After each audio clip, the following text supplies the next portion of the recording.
Hey everyone, welcome back to another YouTube video, and in this video I'll be showing you guys how to fix balance or transaction history not loading.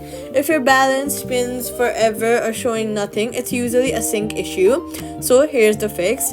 First of all, force close the app. Swipe up from the bottom of your screen, find Chase app and then remove it. After that, you're going to head over to your app store and then search for Chase mobile app and then update it to the latest version if the update button is available. Then go ahead and switch from Wi-Fi to mobile data. Wi-Fi sometimes blocks Chase servers. Then go ahead and log out and log back in. If you're on Android, go ahead and clear your cache.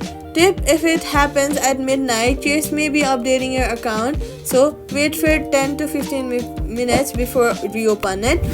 And that's it. Subscribe for more quick fixes.